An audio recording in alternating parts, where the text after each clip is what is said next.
Hello, I'm Pete Devlin. I'm your guest host for this edition of Access Door County on Sevastopol TV.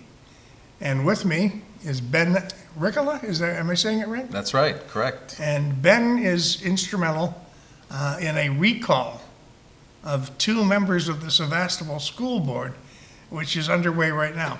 Why don't we start with the very beginning?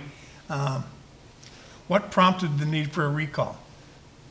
Yeah, sure. First, just my situation. Ben Rikkola, I am a teacher as well. My wife is a longtime teacher at Sevastopol. I have 3 daughters in the district, and this is not a normal thing that's been occurring at Sevastopol lately. And for months, I didn't listen to my own wife, and so I said, it'll all be okay. Keep on keeping on. This is how we were brought up. We were high school sweethearts. We were college sweethearts. We moved here fresh out of college, and we've had a wonderful time in Door County. We've made this our home. And so when she was telling me about stuff, I just said, don't worry about it. What kind of stuff were we talking about?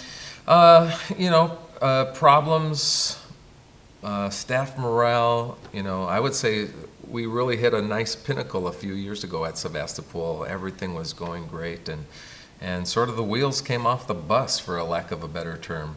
And without going into a lot of details, it kind of is a situation where there's rifts between teachers in the elementary school, and some of those teachers have alliances with the board member. And from the bottom of my heart, I can tell you that the will of the majority is not being carried out at Sevastopol. It's the will of the minority. And I teach about justice and equality and stuff all the time, and how can I teach about that in my career, and then my conscience is telling me one thing, and then, if I teach about Elie Wiesel and indifference, which is the bystander effect, and what he teaches about that, and then so I'm teaching my students this, and then I don't do anything about it myself when it's knocking on my door. I just felt like, I've got to do this. My conscience says cross the threshold. Someone's got to be brave enough to stand up for what is right, for what is just.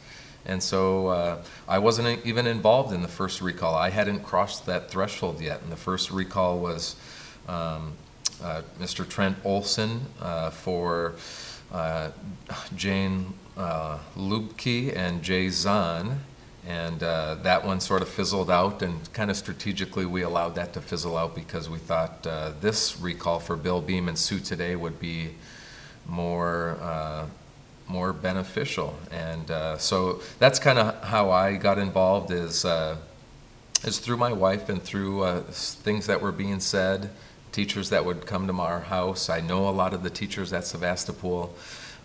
It was, to me, something where it's almost a rule with an iron fist that was happening there. And everyone was so afraid to say or do anything, because what's going to happen to me? There's going to be all these consequences, and there's a whole bunch of stuff, and apparently this goes back years and years and years in some cases, but it all bubbled to the surface just recently.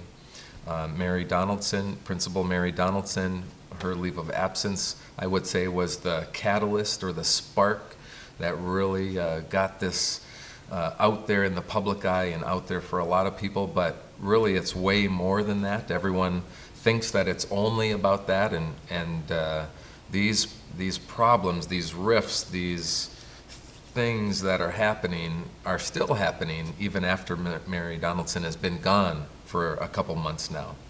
And so the problem is not cured. Mrs. Donaldson wasn't the problem. It's still there. And are there not other administrators who are on the cusp of leaving as well?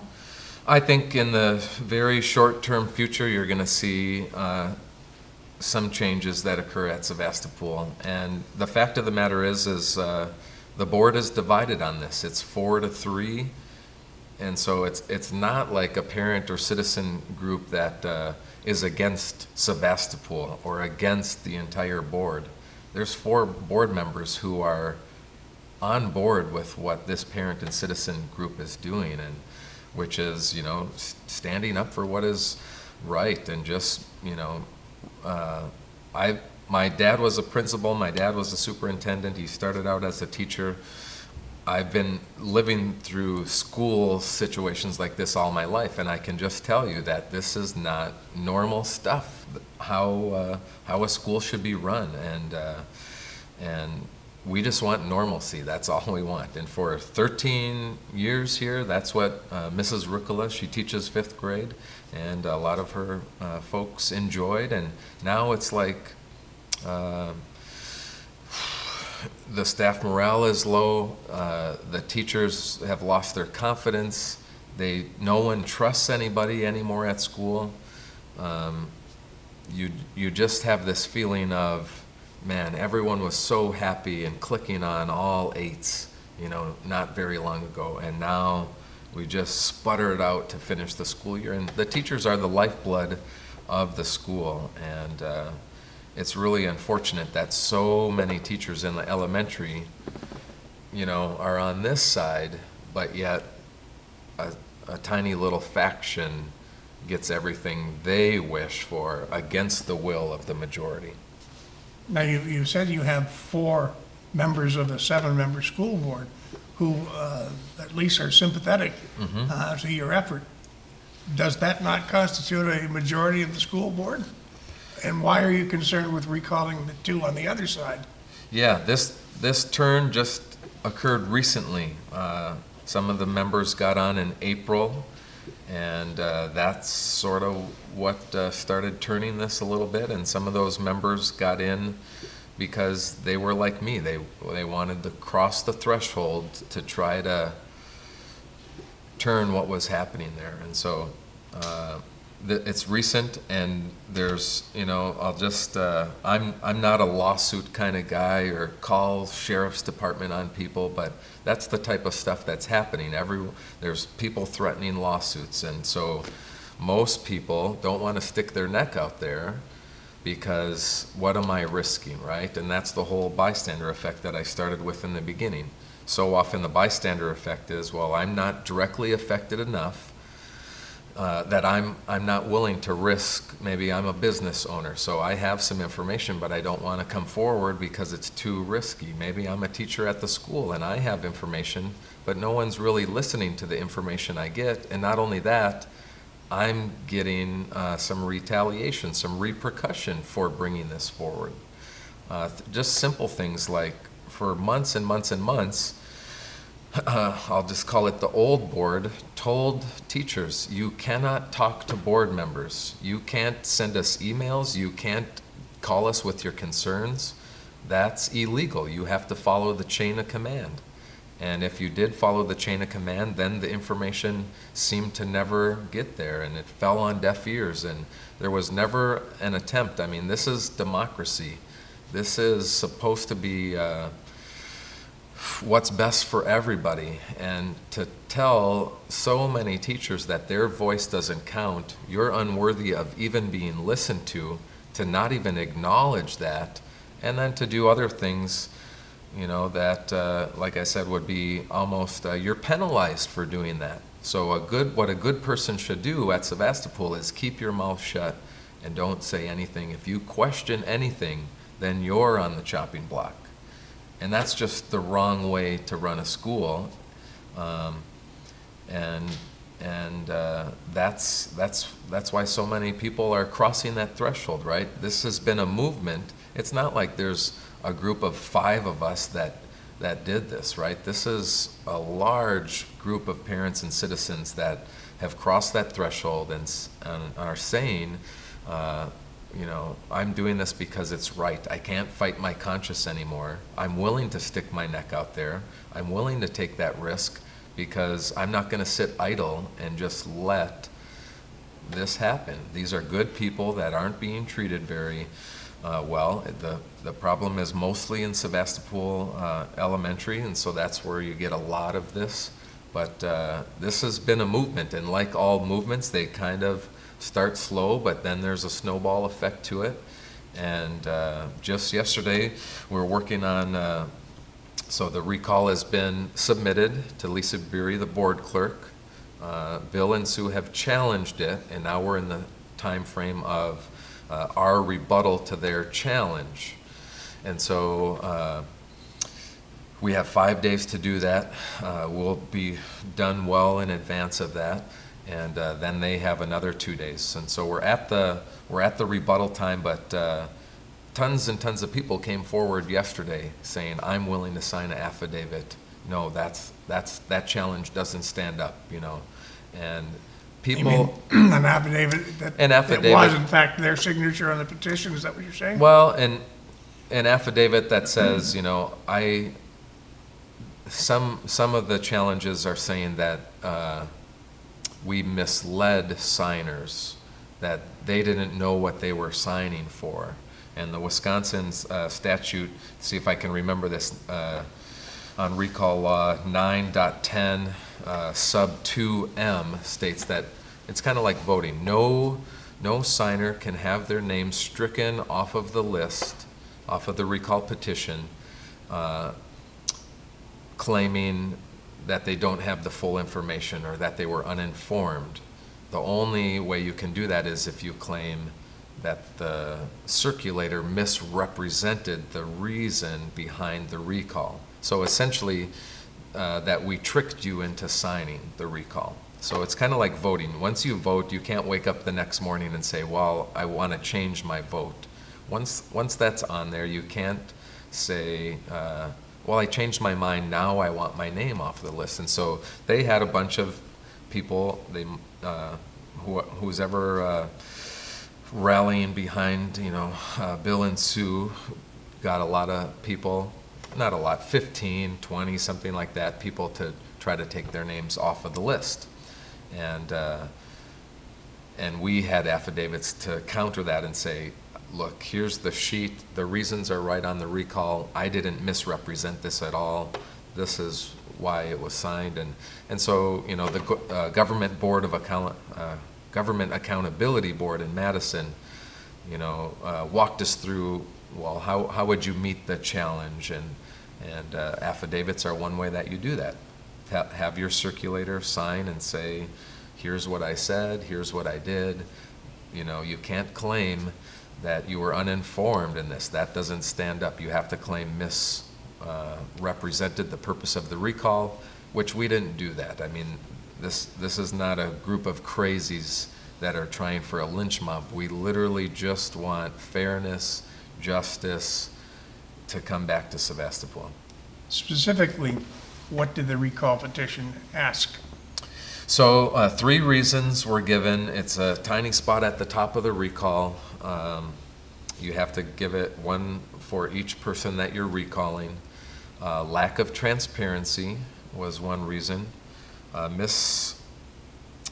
Inappropriate use of funding was another one. And then broken lines of communication was the last reason. So 3 reasons. In the paper, someone was critical of us saying that these are vague reasons and they don't stand up, but you have to be vague. You can't list 29 specific items there on this. It's a 1-sentence shot that you have to list your reasons, and so and these aren't vague. I mean, lack of transparency can easily be seen in any number of instances where you know, board members say that simple things like, and I've never heard this, I mean, maybe years ago when internet was first coming out, you hear this, but board members would say, just in a recent meeting, I don't think we should publish the board meeting, right, the live board meeting, on the internet for the public to view. And that was a comment that just was like, you know, what else do we have to do to prove lack of transparency? Every school district in the whole area either has their board meeting on live TV or, you know, readily available at the school website. You don't have to, what was happening at Sevastopol is you'd have to go and request a copy, and then the tape may or may not be available, and maybe the tape worked or didn't work, and maybe you'd be charged a fee for someone to have to copy that. Every other school just simply puts it there for public availability, And at Sevastopol, they say, I don't think we should do that because with the controversy going on, somebody could get in trouble for defamation. That's my experience is the more people that see it, it keeps everyone more accountable. It keeps everyone maybe from saying some things that are said at a board meeting, but that's the level of accountability we need, where it's out there, everyone's going to see it, and there's nothing hidden. This is open, this is for public view, and that's just one example of proving the lack of transparency that we've seen. What about the misuse of funds? Okay, so that That one gets the ears perked up. a local radio station did a Freedom of Information request, I don't know, a month ago, I think the end of April, for how much Sevastopol was spending on lawyers' fees, essentially, and legal guidance and stuff. And it came back to be about $109,000 over the course of a year and a little bit of a time. And a lot of that was investigations that were going on, and so I used the Grafton example. I don't know if people are familiar with that, but in Grafton, Wisconsin, much bigger school, there was a situation where a teacher was put on leave of absence, and essentially the school board said yes, he's got to go. And there was such an outpouring of support for that teacher that the public said, wait a second, something's not right here. This is a guy who's been here umpteen years, and there was so much outpouring of support for that teacher that the school board actually said, okay, we might have gotten this one wrong, and they reversed their decision, reinstated the teacher, which made the administrator very mad, and it ended up severing ties. The school board severed ties with the district administrator over that. And that happened in 7 days. In our Sevastopol, this has been allowed to go on for months and months and months and months and months, and it's put everyone through the ringer on both sides. People are exhausted. I said at one board meeting, we forgot to take out the trash on Thursday. Put the trash out. That's never happened in 15 years of being here, but your mind is, you're so consumed by this, and everyone's stressed out and worried, and so many of us, our life's too short. Why should this be doing this? Just it's not worth it. And 9 times out of 10, I don't get involved in these kind of things. Anyone who knows me, I'm low drama. I don't do this kind of thing and ride the waves of highs and lows. I'm very much even keel, and there's so many good people that are just like me, but they're just saying, you know what, we're going to cross the threshold. And many people did it before I got involved. But that would be one example of inappropriate use of school funding, of always having lawyers decide it. In Grafton, they didn't have any lawyers decide, investigate this teacher or that administrator. The board made that decision for themselves. They let the court of public opinion speak loud and clear. They made decisions on their own, and it seems like our board was frozen and timid, and nobody could make a decision until we have legal advice all the time on every little thing. And that's a inept board. I mean, you have to make decisions and not let it take so long. You have to be strong in what are your mission statement at Sevastopol, and if those things aren't being followed by whoever, then be strong and go for that. But we simply went for let the lawyers always decide it, which cost Sevastopol literally over $100,000 in the last year and a little bit. Where does the superintendent fit into all of this? I mean, is the superintendent calling the shots that are creating the discord, or? Yeah, that's a little bit of a tricky situation, but I will say that many teachers that I've known a long time at Sevastopol playing softball with, I used to work at the YMCA, so if anyone is familiar with John Toppy, I kind of feel like the new John Toppy. I used to coach and work at Sturgeon Bay Middle School and High School, so I have experience there. And then I coach out here at Sevastopol for the youth programs, and then I also was employed recently at Southern Door and teach out there. And so this is a network of school ties that I have. And so anyways, at Sevastopol, so many people were saying, you know, the staff morale is down. It's like this iron fist type of rule that we have now. And so when you have that, when there's that type of situation, lack of a better term, iron fist, you know, kind of hovering over the school, people get scared, people get afraid, people get the hint that what it is to be a good person is, you know, don't say anything, don't do anything that might cause somebody to put a reprimand in your file or what have you, right? And so, yeah, it's just not a comfortable feeling. If everyone who's, you know, at some point we've all been in a situation like that, and it's not a good feeling. And so I can't say why, in fact, that feeling came about recently in the last year and a half, 2 years, but we can make assumptions why that happened. And there's been many people like Jerry Warwick, CEO of the hospital, said, you know, in my organization, it doesn't matter whose fault it would be. If this is the culture that comes about, people are going to blame me. People are going to say, you know, we'll start with the top. You're in charge of what type of culture you have there. And so maybe that is what's necessary. How long has the superintendent been in office here? I think 2 years, roughly, yeah. I'm wondering, something you remarked on earlier, the fact the peak in morale being that high occurred perhaps 5 years ago. Isn't that the time that Governor Walker signed Act 10 to take away all yeah, that seems kind of weird. I would say the peak occurred, that was a low point for a lot of teachers, but you kind of rallied together after that. And that I do want to mention that too, because, you know, the teachers' unions have sort of been annihilated. They're still existent, but they're basically non-existent.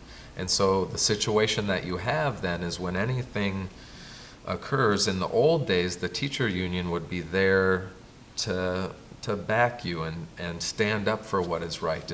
And that's not happening now, right? And so the position that teachers are in is you have to be brave enough to stand up for yourself, but then it's the iron fist thing again. If you do stand up for yourself, then there's a target on your back, because that's not what you're supposed to do. And so it's really a tricky situation. In the old days, there would have been union backing that wouldn't allow this to get this far.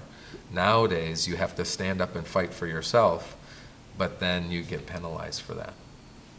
We're talking with Ben Rikkola, who is one of those who were involved in the recall drive against 2 members of the Sevastopol School Board. I probably shouldn't use the term against, but of 2 members of the Sevastopol School Board. And the recall petition is moving forward. Let's touch on that for a moment if we can, Ben. Where does it stand? Where does the petition stand at this moment? I know you said that you are in a period now where those who are subject to the recall are responding to your petition. Is that correct? Yeah, they had a 10-day challenge window, and on the last day they submitted their challenge to the board clerk, Lisa Beery, and then we have a 5-day window to respond to that challenge. Then they will have a 2-day window to reply again to our rebuttal, and then it's time to make the decision of sufficient or insufficient. And so there's 743 signatures that are needed. We submitted roughly 825 for both candidates, for both people being recalled. And so it's this game of trying to get that list down under that number of 743. We maintain that there is sufficiency there.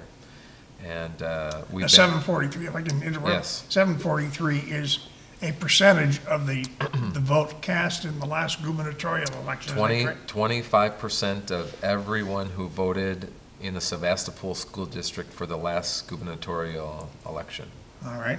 Now, I'm sorry, I interrupted what you were saying.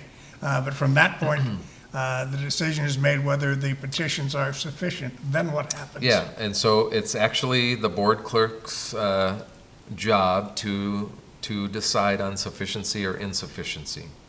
And then if she decides sufficient,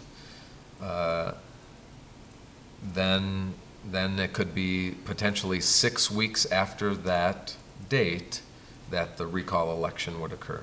Sometime probably in August, is that right? Most likely. But not as part of the the August primary election, correct? Well, we were sort of shooting for that date because one thing that happens when people wonder, well, how much is this recall going to cost the taxpayers? And, we had stuff lined up shooting for that August 9th date. But with their challenge, and if they continue to challenge further after we submit our rebuttal, most likely that will prevent us from reaching that August 9th date, and it'll probably be pushed back a couple weeks, 3 weeks after that, somewhere in there. Have you gotten any fundraising effort underway yet? Considering that you might have to pay for the election?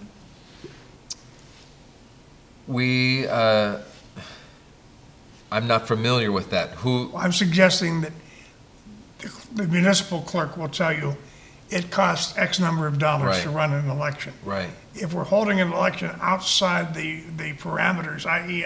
a special election, somebody's got to pay for it. And usually the municipality is not real keen on doing that. So it falls, I don't think there's any state law that says that you have to pay for it, but again, that would, I'm thinking, with fundraising, would that ease the burden? Well, yeah, and I don't, some people are throwing out numbers that it's going to cost 15 or 20,000. I don't think it's going to be anywhere close to that. I've heard other sources say, maybe in the 5 to 7 range. I believe we have 4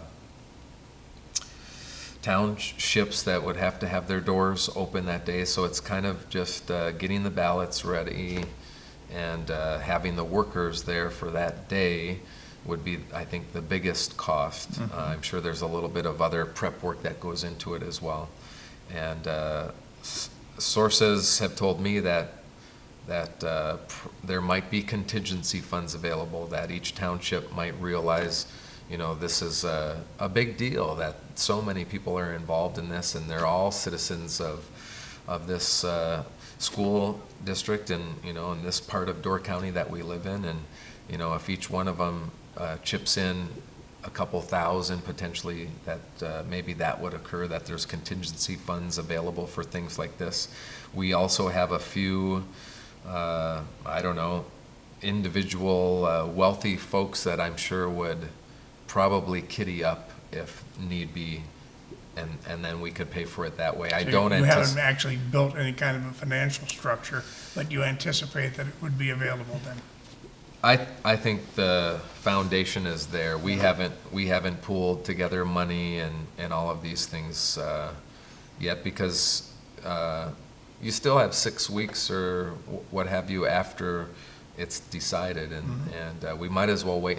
And the same with our candidates. We haven't declared our candidates because we're sort of holding that card. That was my next question. Yeah, holding that card until, and if there's an election or not. Why put somebody out there until you know for sure if the election is occurring or not?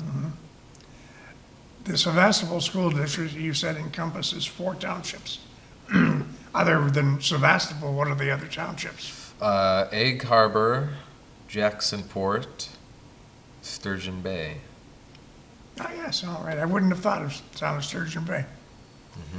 I have no further questions. Did I miss anything that you want to talk about? Well, I'm sure I could think of something. I guess the last reason on the petition was the broken lines of communication.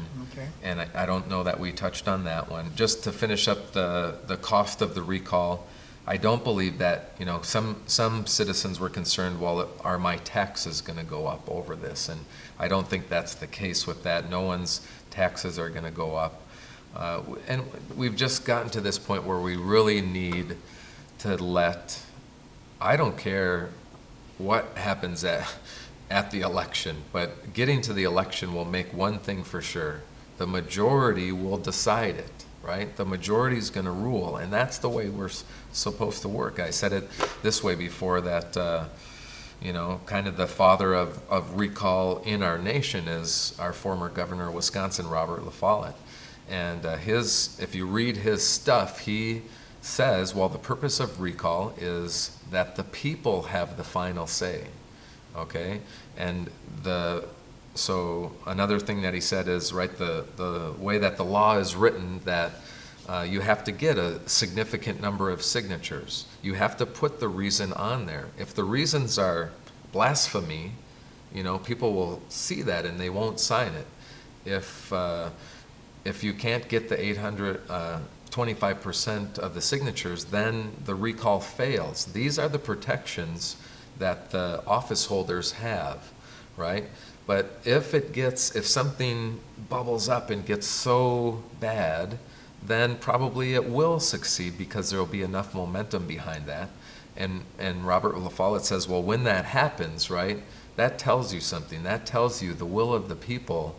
It's time for a change maybe, right? And so he says the people should have the last say. And so whatever would happen at that election, we can have some certainty that the majority will be deciding what they want. And that's what's most important here, right? This is democracy. Yes, we have a republic where we have elected officials and representatives, but this recall began because all other options were exhausted. It was a last resort.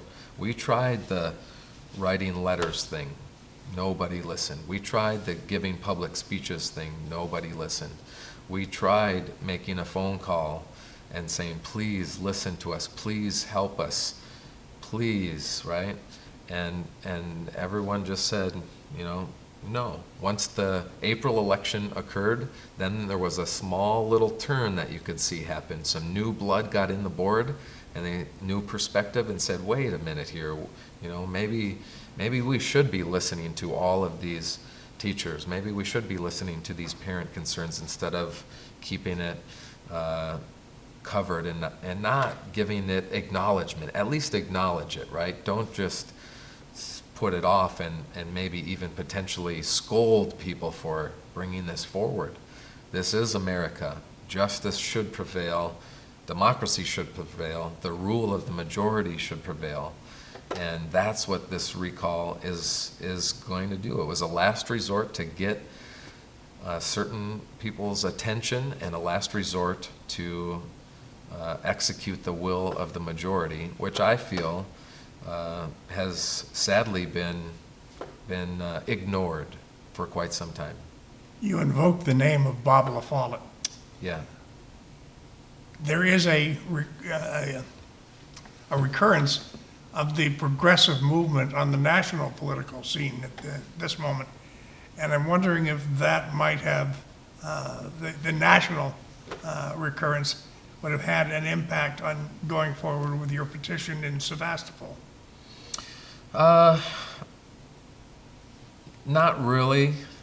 That's an interesting concept, but yeah, politics obviously right now in our country is very heated and very divided, and I'm a believer that we need to not have the two-party system anymore in America. It's so dividing. It becomes a rivalry, Sevastopol versus Sturgeon Bay, no matter what. So it doesn't promote open-mindedness. It just promotes going with the status quo all the time. And right, George Washington said it would become this rivalry where it only matters of defeating the other guy, So it's almost like you're against the other side and not that you're for something.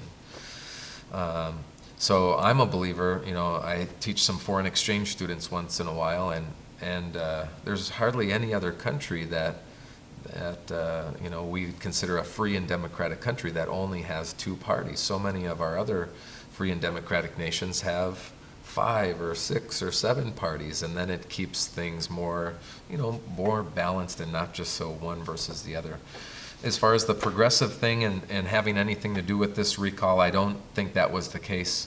Oftentimes, the law was being used so often, right? And that's where the lawyers came in. And, the board members can't talk to the teachers because, and hear their concerns because that's violating a policy or that's violating the law. And so at some point, you have to play that game. Well, what can I do under the law then? If all of this is being used against me, I can't do this, I can't do this, I can't do this. At some point you have to say, I need to play this game that's being played. And that's where our hand was forced. Recall is allowed under the law. Recall is something that has been a long time standing thing from a historically progressive state, Wisconsin. And so maybe history had a little bit to do with that, but I wasn't the one who said recall. That was Trent Olson's idea initially, and some parents who crossed the threshold long before I got involved. And theirs sort of fizzled out, and at that point there was a new group that said, well, Bill and Sue have now been in office. Bill Beam and Sue today have now been in office for a year, and so the law allows a recall of them. And this time I think so many people were afraid to get involved in that first recall, and now they had had enough. It just has gotten to that point where people are finally brave enough to cross the threshold, to not be the bystander anymore, and stick their neck out there and go for it. And so I think we were more or less forced to play this law game, and recall is a law that we could voice our concerns through. That'd be interesting. In the fall, when you are back before your students, you're going to have a discussion of how I spent my summer? Well, it's very hard. I mean, that's literally the point that it was this eye-opening point that I was teaching about. Okay, I'm having my students think about the importance of standing up for what's right and what you believe in, and not being the bystander, because so oftentimes that's what people do. We do the path of least resistance. This has been a fascinating study of emotions and psychology as this whole thing has developed. But path of least resistance, says, well, people, it's easier to not do something. And so that's the danger, though. If you just blindly go along with it, then you're not being a good citizen. Our founding fathers, for as much as they wanted representation, also had a key concept which was called consent of the governed, which means ultimately the people have to provide consent to those representatives.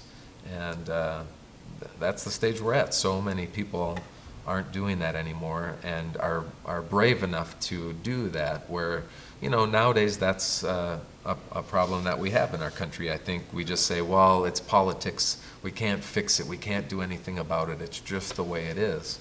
And here's the way that I teach it to students is, sometimes the biggest change can come from down here and not up here. Sometimes it's actually a grassroots. The change comes from the bottom, not from the top. We're so top down all the time in our way of thinking, that we have leaders and bosses and stuff, but study any movement and the change comes from the bottom down, and the movement gets so big that the people at the top realize, oh, those public opinion has changed, I better change or else I'm not going to have public opinion anymore. I think that's probably a good point, a good place to stop it. We've been talking with Ben Rikkola, who is instrumental in the attempt to recall 2 members of the Sevastopol School Board this summer. You're watching Access Door County on Sevastopol TV. I'm Pete Devlin. Thank you for watching.